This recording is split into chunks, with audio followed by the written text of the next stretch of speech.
Hello and welcome to the pilot episode of the Ghost Noise Radio podcast, also known as GNR, where we talk about anything and everything animation related. Now, before you ask why a podcast and not video reviews or whatever, well, it's mostly due to YouTube's copyright claim system, and I just don't really want to have to deal with that sort of thing right now, so I just thought, well, this will be the easiest way to, be able to keep the videos up. So let's get this podcast on the road. For the first episode, we'll be taking a look at possibly my favorite animation station, Cartoon Network. And before you say, oh, this is just going to be another rant about how Cartoon Network isn't as good as what it was in the 90s to early 2000s, today we're going to take a look at modern Cartoon Network. Pretty much Cartoon Network since the beginning of 2014, and see how it's improved since its supposed death in 2007.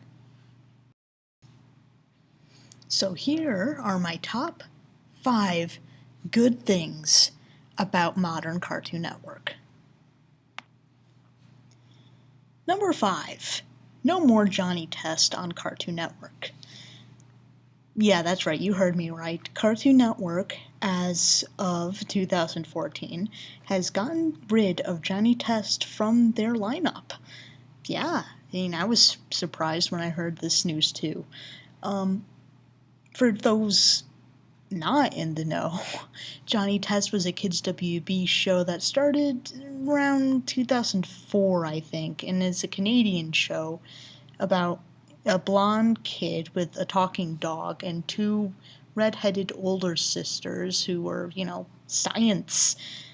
Pretty much it's gotten flack for being a Dexter's Lab ripoff, which, yeah, it kind of is.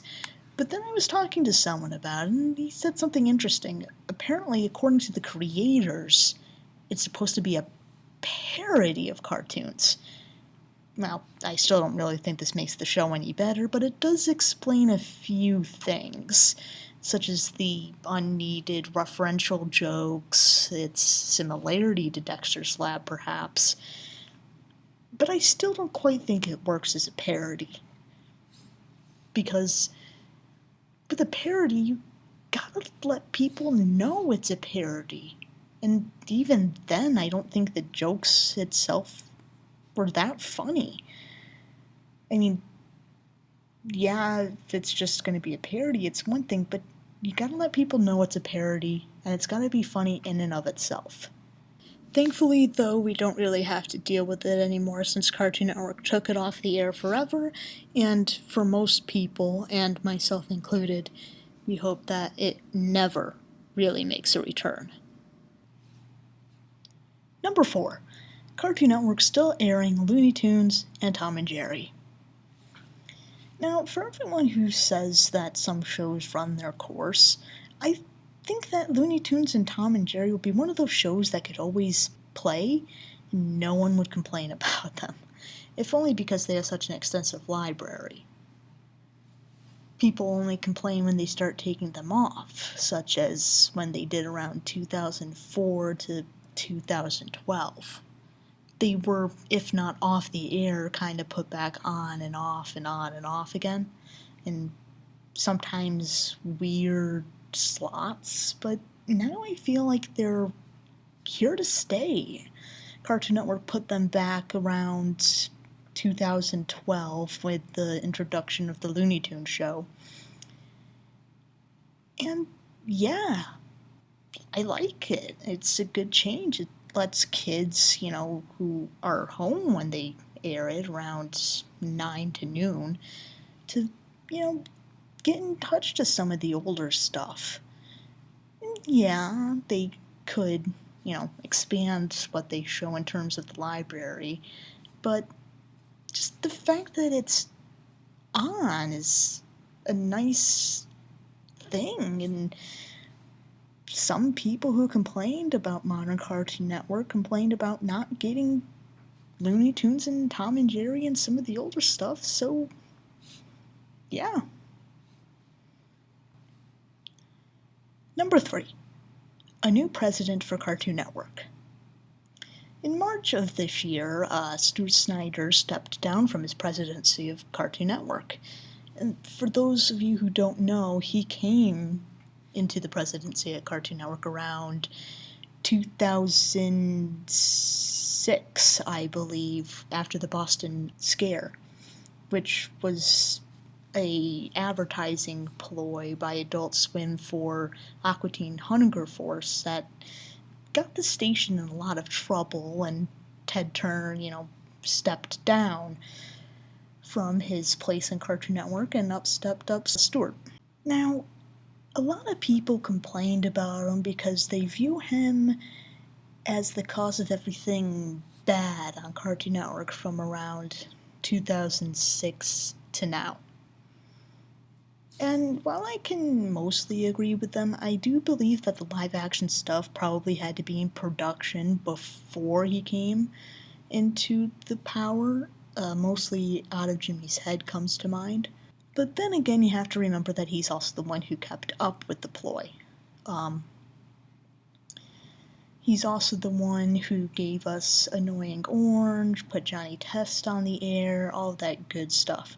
But people sometimes forget the better stuff that he did, such as Greenlighting Adventure Time, Regular Show, Symbionic Titan, The New Thundercats, Young Justice.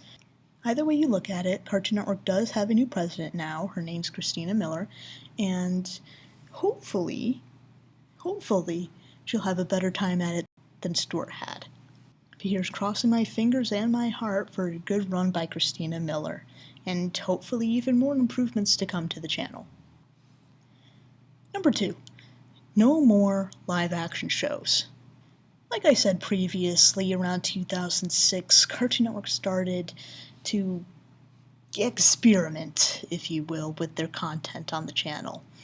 The biggest change, and one that got most people's panties in a bunch, and I'll admit including mine, was the introduction of live-action content onto the channel. Starting with Out of Jimmy's Head and concluding with The Incredible Crew and Level Up. For the most part, they were pretty bad. Shows such as Dude, What Would Happen and Destroy, Build, Destroy, and just none of them really stood out or stuck with the audience, and none of them really felt like they were part of the channel. And yeah, I got that. I mean, the only one that even came close, in my opinion, was probably The Annoying Orange, but yeah. The good news is, this year, Level Up and The Incredible Crew, the last two stragglers of the live-action era of Cartoon Network, are gone. There is officially no more live-action content on Cartoon Network. And while I believe it does need to stay this way, at least the live-action on Cartoon Network wasn't the kind that they had on Disney or Nick, where it's just sort of this tween sitcom comedy stuff that just kind of always fails, in my opinion. But hopefully we won't have to see any more live action on Cartoon Network. Number 1, the new shows on Cartoon Network. Around 2004, Cartoon Network was getting rid of most of their original programming to make space for newer content, which, in my opinion, is never really a bad thing. You don't want the show to become stale and stagnant and run beyond its years based on people complaining that SpongeBob is still running and isn't as good as the original. So you don't want that. And even then, some of the cartoons were already starting to show their age, such as Powerpuff Girls and Dexter, getting probably one more season than they needed, and changing up sort of the art style and the formula. So this wasn't necessarily a bad thing. Where Cartoon Network dropped the ball on this was getting rid of all their stuff at the same time and not really having enough to fill the time slots back in. So what we had after 2004 was not so much a drop of quality, but a drop in variety. And even now, Cartoon Network is still a little lacking in variety. But what's different now is that we actually have good shows on the air, such as Adventure Time, Regular Show, Steven Universe, the Over the Garden Wall miniseries that premiered a week ago. Go watch that. There are a few duds, such as Uncle Grandpa and Teen Titans Go, but aside from the latter, they don't usually overplay shows a whole lot on the channel, so you can easily skip them if you want. Now, why are these shows good? In my opinion, it's the art and the story that not only separates them from what was on Cartoon Network before, but also what's on other channels. They tend to take more risks with their art and their story. Adventure Time using a minimalist art style to tell these sort of, well, sometimes grand, sometimes mundane adventures that are still fun. With shows like Steven Universe and Over the Garden Wall, it's the artistry and the atmosphere that really sucks you in, but it's the characters that make you stay, with their personalities, their quirks, and their relatability. We had some of that with some of the older cartoons, but for the most parts they were just straight on comedies. I think what's good mostly about the ones airing today is that they're not straight comedies, because while they can be viewed as comedic most of the time, sometimes they handle kind of heavy and sometimes even dark subject matter maturely and nicely, such as with the Ice King and Monsling, with Wart's journey throughout the unknown, and Steven trying to mature as a character. And that's basically why I think the newer shows on Cartoon Network are maybe even better than the ones that we used to have.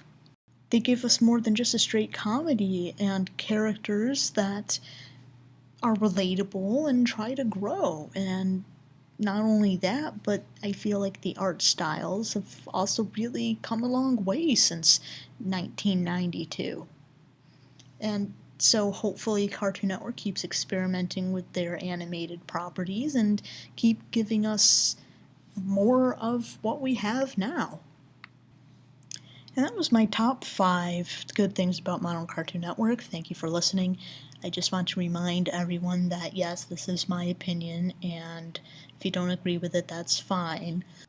Hopefully you enjoyed the video, and hopefully there'll be much more to come after this. So again, thank you for watching the GNR Animation Podcast. This has been Monsling, signing out for now.